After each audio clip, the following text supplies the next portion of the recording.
প্রিয়া কিচেনের নতুন ব্লগে আপনাদের সকলকে স্বাগত জানাই। আজকে আমি দেখাবো জিরো অয়েলের একটা রেসিপি, চিকেন স্যুপ বানিয়ে দেখাবো। আমার এক সাবস্ক্রাইবার আমাকে রিকোয়েস্ট করেছিলেন যে জিরো অয়েলের রেসিপি কিছু দেখাতে, সেটা দিয়ে আজকে চিকেন স্যুপ দিয়ে শুরু করলাম। চিকেনটাকে আমি নিয়ে নিয়েছি ব্রেস্ট পিস, সেটাকে গরম জলে ধুয়ে রেখে দিয়েছি। এখানে আমি নিয়েছি কিছু সবজি, এখানে পেঁয়াজ আছে, কুচি কুচি করা পেঁয়াজ, ছোট ছোট কুচি করা। তারপর আমি এখানে নিয়ে নিয়েছি রসুন। রসুন আমি নিয়েছি 4-5 কোয়া, ছোট ছোট করে কুচি করে নিয়েছি। এটা তো কুকারে সিটি দেওয়া হবে, তো গলেই যাবে। ছোট ছোট করে সিটি দিয়ে, খুব মিহি করার দরকার নেই। এখানে আমি দুটো বড় কাঁচা লঙ্কা নিয়ে নিয়েছি। ঝালটা আপনারা আপনাদের ইচ্ছে মতো দেবেন, যদি কম ঝাল খান কম দিতে পারেন। আমার স্যুপটা ঝাল ভালো লাগে তাই আমি বেশি নিয়েছি।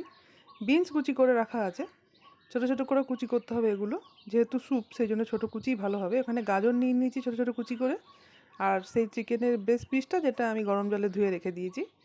আপনারা চাইলে ছোটো ছোটো চিকেনের কুচি নিয়ে আসতে পারেন বা কিমা করে নিয়ে আসতে পারেন, কিন্তু আমি ব্রেস্ট পিসটা নিয়ে এসে সেদ্ধ করে তারপর ছাড়িয়ে নেবো। এটা খেতে ভালো হয়, টেস্টটা বেশি ভালো হয়। চলুন দেখে নেওয়া যাক। এবার আমি সব জিনিসগুলো এক এক করে কুকারে দিচ্ছি। প্রথম চিকেনের ব্রেস্ট পিসটা দিয়ে দিলাম, তার সাথে দিচ্ছি আমি রসুন কুচি, এবার আমি দিচ্ছি লঙ্কা কুচি, তারপরে আমি দেবো পেঁয়াজগুলো এবং বাকি সবজিগুলো। এবার আমি জল দিয়ে দেবো, যতটা স্যুপ করবেন ততটাই জল দেবেন। জলটা পরিমাণ অনুযায়ী দেবেন আপনারা। আমি দিয়েছি এখানে 1 মগ মতো, ছোটো মগের 1টা মগের মতো জল দিয়েছি। এবার আমি দেবো এর মধ্যে নুন।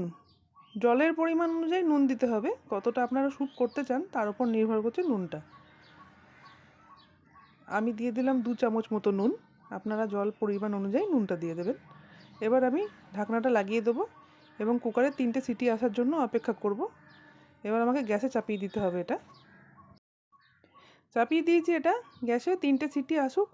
ততক্ষণ চলুন আমি দেখাই আর একটা রেসিপি বানাচ্ছি এখানে। এটা হচ্ছে ভেজ চাউমিন। এর রেসিপিটা পরে একদিন আপলোড করে দেবো। একদম কিন্তু এটাতেও পুরো জিরো অয়েলই বলা যেতে পারে, কারণ এতে বেশি তেল নেই, দেখতেই পাচ্ছেন। পুরো ভেজ চাউমিন ক্যাপসিকাম দিয়ে বা আদার্স সবজিগুলো দিয়ে বানিয়েছি আমি বাড়িতে। এটা আরেকদিন আপনাদের সাথে আমি শেয়ার করে দেবো। চলুন দেখে নেওয়া যাক। ওখানে সিটি হয়ে গেছে, কুকারটাকে খুলে দিয়েছি। ঠান্ডা হওয়ার জন্য অপেক্ষা করার দরকার নেই। কুকারটাকে খুলে আমি এটা একটা ফুটো বাটির ওপর ঢেলে নিলাম, সবজিটা আর চিকেনটা। জলটা কিন্তু নিচে আছে, বা স্টকটা, চিকেন যে স্টকটা আছে সেটা কিন্তু তলায় আছে, আমি দেখিয়ে দেবো। দেখুন এখানে কিন্তু সব জিনিসগুলো খুব সুন্দরভাবে সেদ্ধ হয়ে গেছে। এটা হলো চিকেন স্টকটা। এটা হচ্ছে 1 চামচ কর্নফ্লাওয়ার। 1 চামচ কর্নফ্লাওয়ারে আমি একটু ঠান্ডা জল দিয়ে এটা গুলে নিচ্ছি। এটা কাজে লাগবে আমার এই রেসিপিটা করতে। আপনারা যদি চান যে কর্নফ্লাওয়ার দেবেন না, নাই দিতে পারেন, তাহলে সেক্ষেত্রে চিকেন ক্লিয়ার স্যুপ ওটা হয়ে যাবে, সেটা করতেই পারেন। কিন্তু কর্নফ্লাওয়ার দিলে টেক্সচারটা ভালো হয়, সেই জন্য আমি দিয়েছি। আপনারা চাইলে এটাও স্কিপ করতে পারেন। খুব ভালোভাবে মিশিয়ে নিতে হবে, কারণ কর্নফ্লাওয়ার তলার দিকে বসে যাবে এবং দেওয়ার সময় ওটা একটু গুলিয়ে নিতে হবে। ভালোভাবে মিশিয়ে নিয়েছি আমি 1 চামচ কর্নফ্লাওয়ারটা। এবার এটা সাইডে রেখে দিচ্ছি। এবারে হচ্ছে চিকেনটাকে আমি একটা আলাদা বাটির মধ্যে ট্রান্সফার করেছি। একটা কাঁটা চামচ আর একটা ছুরির মাধ্যমে আমি কেমনভাবে ছাড়িয়ে নিচ্ছি এটা দেখুন একবার। শুধু চিকেনের এই মাংসটা ছাড়িয়ে নেবো, হাড়গুলো কিন্তু আলাদা হয়ে যাবে। এইভাবে কিন্তু চিকেন স্যুপটা আমি বানাই, তাহলে টেস্টটা বেশি হয়। আপনারা চাইলে কিন্তু এর জায়গায় চিকেন কিমা ইউজ করতে পারেন, বা চিকেনের ছোটো ছোটো পিসও ইউজ করতে পারেন, সেটা আপনাদের চয়েসের ওপর। কিন্তু আমি এইভাবে করে থাকি, আমার এটা বেশি ভালো লাগে। অ্যাকচুয়ালি চিকেন স্যুপ এইভাবেই হয়, চিকেনটাকে ছিঁড়ে ছিঁড়েই করতে হয়, তাতে টেস্টটা বেড়ে যায়। এটা কিন্তু নুন দিয়ে সেদ্ধ করা আছে, তাই একদম সেদ্ধ হয়ে গেছে, শুধু ছিঁড়ে নেওয়ার অপেক্ষা। দেখুন আমি কেমনভাবে করছি। আচ্ছা, আপনারা চাইলে এটা হাতেও করতে পারেন, কিন্তু আমি সব জিনিসে হাত দিই না চট করে, সেই জন্য আমি এটা ছুরি এবং কাঁটা চামচের সাহায্যেই করছি। এবং খুব ভালোভাবে এটা ছাড়ানো হয়ে যাবে, জাস্ট 2 মিনিট লাগবে। দেখুন আমি কীভাবে ছাড়াচ্ছি, এভাবেই ছাড়িয়ে নেবেন। একদিন ভেজ স্যুপ দেখিয়ে দেবো, আর চিকেনের অন্য স্যুপগুলো আমি পরে একদিন দেখিয়ে দেবো। আজকে একটা দিয়ে শুরু করলাম। দেখুন আমার চিকেনটা ছাড়ানো হয়ে গেছে। এখানে কিন্তু কোথাও কোনো হাড় নেই, আমি হাড়টা আছে কিনা সেটাই খুঁজছি। এখানেই একটা হাড় আমি দেখতে পেয়েছি, এটাও আমি বাতিল করে দেবো, সাইডে রেখে দেবো। হাড় কিন্তু দেওয়া যাবে না, এখানে শুধু মাংসটা থাকবে। এ দেখুন ছাড়ানো আমার কিন্তু কমপ্লিট। এবার আমি এর মধ্যে ওই সবজিগুলো, পেঁয়াজ বা এটা যেটা ছেঁকে রেখেছিলাম না, ওটা আমি দিয়ে দিলাম। আর দিয়ে দিলাম চিকেন স্টকটা। এবার দিয়ে দিচ্ছি কর্নফ্লাওয়ারটা, গুলে রাখা কর্নফ্লাওয়ারটা দিয়ে ভালো করে মিশিয়ে নেব। একটা বাটির মধ্যে আমি এটাকে পুরো ভালো করে মিশিয়ে নিচ্ছি। দেখুন কালারটা কি সুন্দর এসছে।